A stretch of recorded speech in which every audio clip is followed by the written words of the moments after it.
আমি হচ্ছে বাংলাদেশের বিআরবি স্লাইড। তো এই মুহূর্তে আমরা আছি ব্যাম্বো ফরেস্টে। দেখেন কি ভয়ানক জায়গা, দেখেন। হ্যালো, আমি হচ্ছে বাংলাদেশের বিআরবি স্লাইড। তো এই মুহূর্তে আমরা আছি ব্যাম্বো ফরেস্টে। কতটা ভয়ঙ্কর ফরেস্ট! এখানে যদি একটা ভাল্লুক চলে আসে কি অবস্থা হবে বুঝতে পারছেন? তো দেখা যাক আমরা এই জঙ্গলটা পাড়ি দিতে পারি কিনা। খুব ভয়ঙ্কর, এবং শুনেছি লোককথা এখানে নাকি প্রচুর আত্মা রয়েছে, জিন রয়েছে। তো এখনো পাইনি, বাট যাওয়ার সময় সন্ধ্যার সময় আসলে ফিল করা যায় না। যাওয়ার সময় এখন দিনের কয়টা বাজে একটু বলেন? দুপুর 12টা বাজে। দুপুর অলমোস্ট 12টা। হ্যাঁ, 12 আমি ওই দিন যাওয়ার সময় 12তে আমরা এখানে রাতের বেলা যাওয়ার সময় আমার সামনে গাছের ঢাল ভেঙে পড়ছে। তারপরে গাছ থেকে প্রচুর পাতা পড়তেছিল, আর হুট করে কি পরিমাণ বাতাস বাইরে হচ্ছিল বলার বাইরে। হয়তো অনেকে মজা করতেছি, বলবেন না এক্স্যাক্টলি। এখানে ওরা বলে অনেক আত্মা রয়েছে, বা ওদের একটু মাথা কিন্তু ধরে যায়, কিন্তু চিমচিম করে, কিন্তু মারা যায় এখানে, তাদের নাকি এখানে আত্মা থাকে প্রচুর। প্লাস এটাই আর কি, এখানে নাকি অনেক মানুষ মারা গেছে। আপনারা তো গ্রুপে গেছেন যাওয়ার সময়, আমি গেছি কিন্তু আরো একা। আমি সিঙ্গেল, আমি এখানে হারিয়ে গেছি। আমি সিঙ্গেল গেছি রাতের বেলা। আচ্ছা আচ্ছা, পিছে ছিলাম রাতের বেলা। দেখা যাক, এখানে হাঁটতে গা ছমছম করে। আমার পশম দেখেন, গায়ের দেখেন অলমোস্ট দাঁড়িয়ে গেছে। কতটা ভয়ঙ্কর, এখানে না আসলে বোঝা যাবে না হয়তো। তাহলে চলে যাওয়া যাক। দোয়া কালাম পড়ে নেন। অনেকগুলো গাছে ডাল ভেঙে পড়ছে ভাই, বিশ্বাস করে এত ভয় পাইছি বলার বাইরে। হঠাৎ করে ভাই এরকম জায়গায় যদি ডাল ভেঙে পড়ে, এটা আসলে তো ভয় পাওয়ার মতো অবস্থা। কি রকম ঘন জঙ্গলের ভিতর দিয়ে আমরা যাচ্ছি। মনে হচ্ছে দিনের 12টা 12, এখানে যদি এরকম অন্ধকার, তাহলে বুঝেন কি অবস্থা। এখানে আলোই তেমন আসে না বাইরে থেকে, আরো ভিতরে গেলে আরো গভীরে যাবো। অনেক বড় বড় গাছ আছে কিন্তু এখানে কিছু। 2 ঘন্টা পরে পথ পাইছি, ঘুরতেছিলাম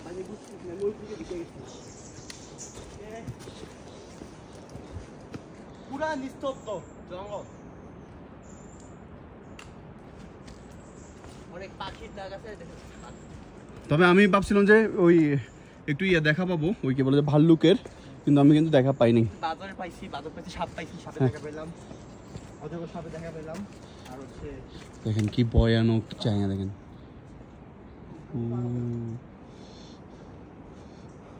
ফোনেতে হচ্ছে লো লাইট ইনহ্যান্সার থাকাতে আর একটু বেশি ফকফকা দেখা যাচ্ছে, কিন্তু আমাদের খালি চোখের চেয়ে কিন্তু আরো একটু অন্ধকার টাইপসের। কি ভয়ানক ব্যাপার স্যাপার। হ্যাঁ, হাত কিন্তু ধরে আসতেছে।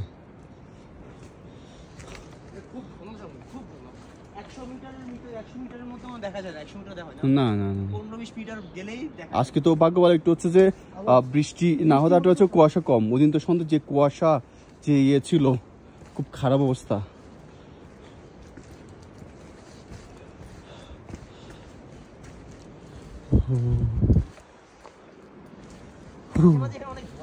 হ্যাঁ, এটা কুয়াশাও না, মনে হয় মাঝে মধ্যে কুয়াশা দেখা যায় না। ও দেখেন ভিতরে, ওখানে নিচে কি অবস্থা দেখেন, একদম কি একটা ভূতের অবস্থা। আমরা এই রাস্তা পাড়ি হয়ে আসতেছি, এখন এদিকে যাচ্ছি। আমরা দুজন আছি এখন। এটা কুয়াশা, কুয়াশা। হ্যাঁ,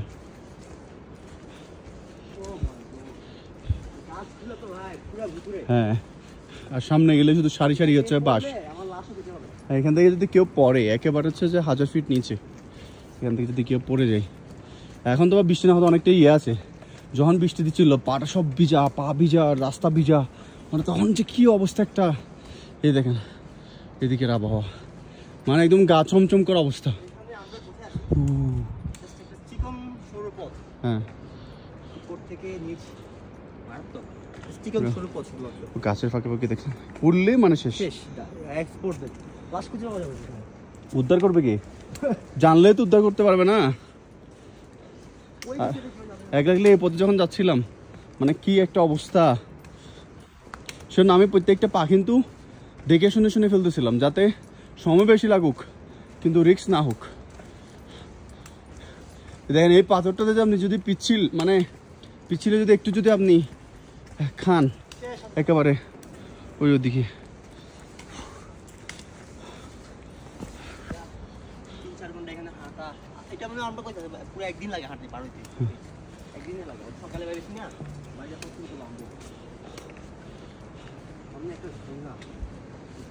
হ্যাঁ, ঝর্ণাটা সুন্দর। দেখি আপনাদেরকে ঝর্ণা পর্যন্ত দেখাবো। তারপর ভিডিও খতম। মনে হয় 6 মিনিটের একটা ভিডিও হবে। ঝর্ণার কাছে চলে এসছি, 1 মিনিট লাগবে। শব্দ কিন্তু পাচ্ছি এখন থেকে। ঝর্ণা ছাড়াও কিন্তু একটা বড় ঝর্ণা আছে, বৃষ্টি আসতেছে মনে হয়, এটা ছোট ঝর্ণা। ওইদিকে সামনে একটা বড় ঝর্ণা আছে।